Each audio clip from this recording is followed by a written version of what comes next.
শুনুন, cricket board president Nazmul Hasan Papon তাহলে কি পদত্যাগ করছেন? অন্তত আজকে সন্ধ্যার পর থেকে যে নিউজটা অনেক বেশি ডালপালা মেলেছে, অনেক বেশি স্প্রেড হয়েছে, আমরা যেটাকে ভাইরাল বলি, সেটা হচ্ছে cricket board president Nazmul Hassan পাপনকে পদত্যাগের জন্য আহ্বান জানানো হয়েছে। এবং সেই আহ্বান কে জানিয়েছেন এবং এর প্রেক্ষিতে আসলে cricket board president Nazmul Hasan Papon পদত্যাগ সত্যি সত্যি করবেন কিনা, তার সাথে অন্য কারো কারো নাম মাথামুড়ি দিয়ে ঘুম নয়, বরং শুরু হয়ে গেছে পোস্টমর্টেম। বর্তমান চ্যাম্পিয়নরা কেন টিকে থাকতে পারল না তা নিয়ে হয়েছে কাটাছেঁড়া।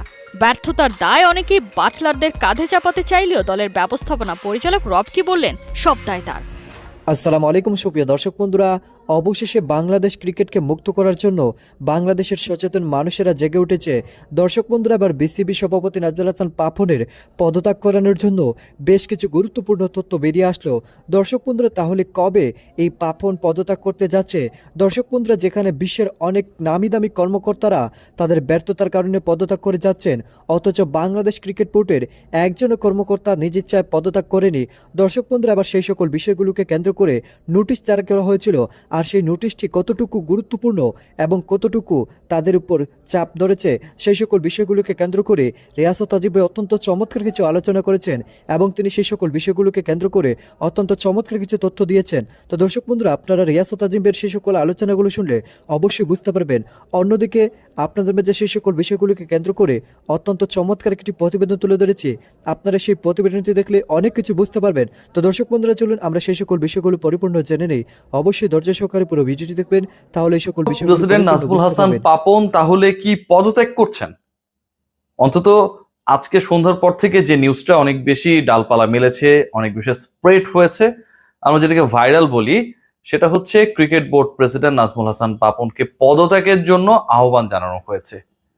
এবং সেই আহ্বান কে জানিয়েছেন এবং এর প্রেক্ষিতে আসলে cricket board president Nazmul Hasan Papon পদত্যাগ সত্যি সত্যি করবেন কিনা, তার সাথে অন্য কারো কারো নাম রয়েছে, তারা কারা এবং যে গ্রাউন্ডে আসলে নাজমুল হাসান পাপনকে পদত্যাগ করতে বলা হয়েছে, প্রধান নির্বাহী কর্মকর্তা বিসিবির সিইও নিজামুদ্দিন চৌধুরীকে পদত্যাগ করতে বলা হয়েছে এবং সাকিব আল হাসানকে পদত্যাগ করতে বলা হয়েছে তাদের জায়গা থেকে এবং জাতির কাছে ক্ষমা চাইতে বলা হয়েছে।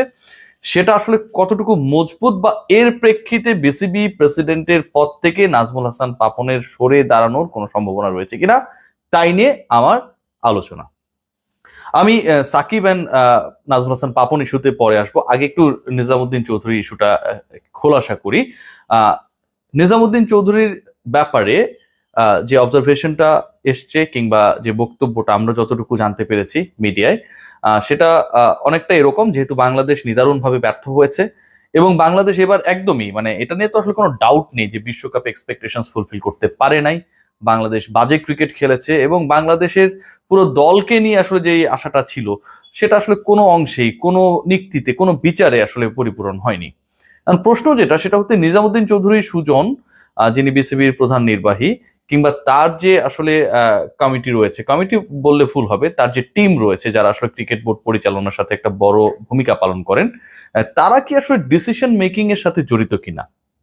যদি না হন, তাহলে নিজামুদ্দিন চৌধুরী সুজনকে পদত্যাগের ব্যাপারে যে আহ্বান জানানো হয়েছে বিসিবি সিইও কে, সেটা কি আসলে কতটুকু ভ্যালিড হয়? আমি যতটুকু ক্রিকেট বোর্ডে যাতায়াত করি, প্রায় 13-14 বছর হয়ে গেছে, সেখানটায় হচ্ছে বিভিন্ন সময়ে বিভিন্ন বোর্ড আসে। নাজমুল হাসান পাপনের এই মুহূর্তে বোর্ড চলছে, এর আগে আমরা কামাল ভাইয়ের বোর্ড দেখেছি, তার আগে আলিয়াসগর লবি, তার আগে আমরা দেখেছি হচ্ছে সাবির হোসেন চৌধুরী, নানা সময় অনেকগুলো ক্রিকেট বোর্ডে আসলে নেতৃত্বের পট বদল হয়েছে।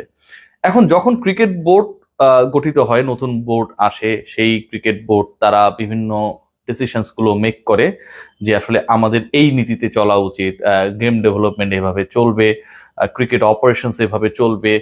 সেই যে নীতিগুলো, সেই যে পরিকল্পনাগুলো, কিংবা হচ্ছে কোনো একটা পার্টিকুলার স্ট্রাকচার এভাবে হবে, অমুক সময় আমরা কাজ শুরু করতে চাই, অমুককে আমরা এই কাজটা দিতে চাই, এগুলো কিন্তু ওই ক্রিকেট বোর্ডের যে বডিটা থাকে, 25 সদস্যের বডি, এর আগে এটা আরো কম ছিল, তারা ক্রিকেট বোর্ডে সিদ্ধান্ত গ্রহণ করে।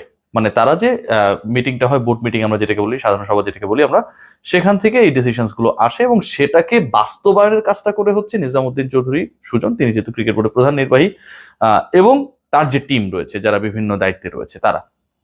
এখন নাজমুল হাসান পাপনের বোর্ডের জায়গায় যদি অন্য কোনো বোর্ড থাকতো, এখানটায় ধরে নিলাম মিস্টার সাবির হোসেন চৌধুরী বোর্ড এখানটায় কর্মকাণ্ড করছে বা সেই বোর্ড নেতৃত্বে রয়েছে, বিসিবি চালাচ্ছে, তারাও যে তাদের বোর্ডের সিদ্ধান্তগুলো নিত, নিজামুদ্দিন চৌধুরী সুজন বা তার সাথে যারা রয়েছেন তাদেরকে আসলে সেই বোর্ডের সিদ্ধান্তগুলোই বাস্তবায়ন করতে হতো। সো আপনি যদি বোর্ড চেঞ্জও করেন বা একটা বোর্ডকে বহালও রাখেন বছরের পর বছর, তারা যে সিদ্ধান্ত নিবে সেই সিদ্ধান্ত বাস্তবায়নের কর্মকাণ্ডটা আসলে বিসিবির প্রধান নির্বাহী বা তার টিম করে। সো তাকে আসলে দায়ী করার কোনো সুযোগ নেই, কারণ সিদ্ধান্ত বা পরিকল্পনা যদি ডিফেক্টিভ হয়, ওই ডিফেক্টিভ পরিকল্পনাই তাদেরকে বাস্তবায়ন করতে হবে। কোনো একটা পরিকল্পনা ধরেন এরকম করা হলো যে ক্রিকেট বোর্ড তার 900 কোটি টাকা, এটা প্রিভিয়াসলি 900 কোটি টাকা, সেটার মধ্যে 800 কোটি টাকা কথার কথা হচ্ছে কোন একটা জায়গায় বরাদ্দ দিয়ে দিবে, সেটা ডিসিশন হয়েছে বোর্ড মিটিং এ। নিজামুদ্দিন চৌধুরী কিংবা তার যে টিম রয়েছে সেটা কিভাবে ডিস্ট্রিবিউশন হবে সেটা নিশ্চয়ই একটা গাইডলাইন তাদেরকে দেওয়া হবে, তারা সেটা ডিস্ট্রিবিউট করে দেবে। এখন তারা কিন্তু এখানে ডিসিশন মেকিং এর অংশ না, তারা হচ্ছে কর্মপরিকল্পনা বাস্তবায়নের পার্ট।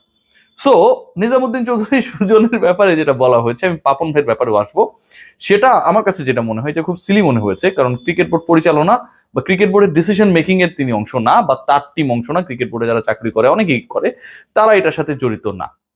সো যেহেতু জড়িত না, সো দায়ভারটাও আসলে তাদের না, বাই ডিফল্ট তাদেরকে এই অপারেশনাল কাজগুলো করতে হয়। ধরেন জাতীয় সংসদ পরিচালিত হচ্ছে, সেই জাতীয় সংসদে যদি আমরা খেয়াল করি, সেখানটায় তো আসলে অনেক ডিসিশনস গুলো হয় না, বিল উত্থাপিত হয়, সেটা তাদের হাসি আর গলায় ফাঁসি নিয়ে বিশ্বকাপে নিজেদের সবচেয়ে বাজে পারফরমেন্স দেখিয়ে বাড়ি ফিরেছে ইংল্যান্ড, বাংলাদেশ আর শ্রীলঙ্কা। 10 দলের বিশ্বকাপে এই 3 দল তলানির বাসিন্দা। হেরে বাড়ি ফিরে কাঁথা মুড়ি দিয়ে ঘুম নয়, বরং শুরু হয়ে গেছে পোস্টমর্টেম। বর্তমান চ্যাম্পিয়নরা কেন টিকে থাকতে পারলো না তা নিয়ে হয়েছে কাটাছেঁড়া। ব্যর্থতার দায় অনেকেই বাটলারদের কাঁধে চাপাতে চাইলেও দলের ব্যবস্থাপনা পরিচালক রব কি বললেন, সব দায় তার। ভুলটা তাদের নয়, কাউকে যদি দোষারোপ করতেই হয় তাহলে আমাকে করুন, কারণ সব সিদ্ধান্ত আমি একাই নিয়েছি। আমি সবসময় টেস্ট ক্রিকেটকে প্রাধান্য দিয়ে এসেছি, বিশ্বকাপের জন্য সেরা দলকে তাদের সঙ্গে প্রস্তুতির সুযোগ দেইনি। 2019 বিশ্বকাপ জয়ীরা বাসবল ক্রিকেট খেলতে খেলতে ভুলে গিয়েছিল ভারতে যেটা হতে যাচ্ছে তা ওডিআই ওয়ার্ল্ড কাপ। এখানে পরিকল্পনা হতে হয় কন্ডিশন বুঝে আরো কম্প্যাক্ট। সেই দায়টাও রবকি স্বীকার করে নিলেন অকপটে। তবে এখানেই শেষ নয়, ইডেন গার্ডেন্সে বসেই ঠিক করে ফেলেছে পরের মিশনের ফ্লো চার্টটা। এদিকে টুর্নামেন্টের আরেক ব্যর্থ পারফর্মার শ্রীলঙ্কা, তাদের অবস্থা তো আরো টালমাটাল। বিশ্বকাপের মধ্যেই বোর্ডকে হতে হয়েছে সাসপেন্ড, বোনাস হিসেবে হারাতে হয়েছে চ্যাম্পিয়ন্স ট্রফির টিকিট। দেশে ফিরতেই তাই সমর্থকদের কাছে ক্ষমা চেয়ে নিয়েছেন অধিনায়ক কুশল মেন্ডিস। বিমানবন্দরে দাঁড়িয়ে হুঙ্কার ছেড়েছেন শ্রীলঙ্কার নির্বাচক প্রধান। দুদিনের মধ্যেই নাকি সব ষড়যন্ত্রের মুখোশ হবে উন্মোচন। শুধু তাই নয়, এরই মধ্যে বিশ্বকাপের পুরো বহর নিয়ে হয়ে গেছে বোর্ড মিটিং, নেওয়া হয়েছে বেশ কিছু সিদ্ধান্ত। বিশ্বকাপের সেমিফাইনাল খেলার স্বপ্ন দেখা আরেক দল ছিল বাংলাদেশ। কপাল জোরে জায়গা করে নিয়েছে চ্যাম্পিয়ন্স ট্রফিতে, আর পকেটে ঢুকেছে 2 কোটি টাকা। ব্যাস, তাতে 7 খুন মাফ। দেশে ফিরে যে যার মতো শীত ঘুমে। বোর্ড, টিম ম্যানেজমেন্ট, কবিগণ নীরব আজ। খারাপ দিন সবারই আসে, আবার কেটেও যায়, কারণ সবাই ভুল স্বীকার করে ভুলটা শুধরে নেয়। আর এদেশে খোঁজা হয় একটা বলির পাঠা, যার কাঁধে বন্দুক রেখে দেয়া হয় সব ধামাচাপা। চলছে যেমন, চলুক তেমন। মন্দ কি? তো দর্শক বন্ধুরা, আপনারা হয়তো পুরো ভিডিওটি দেখে এবং এই সকল আলোচনাগুলো শুনে অবশ্যই বুঝতে পেরেছেন, অবশেষে একের পর এক বিসিবির কর্মকর্তাদের উপর চাপ সৃষ্টি করা হচ্ছে এবং সেই সাথে বিসিবির এই সকল কর্মকর্তাদেরকে পদত্যাগ করে বাংলাদেশ ক্রিকেটকে মুক্ত করতে হবে।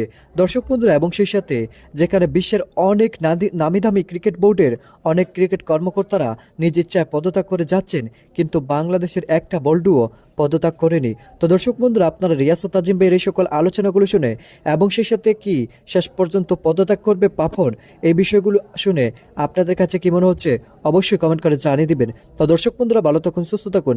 আল্লাহ হাফিজ। আসসালামু আলাইকুম রহমতুল্লাহি ওয়া বারাকাতুহু।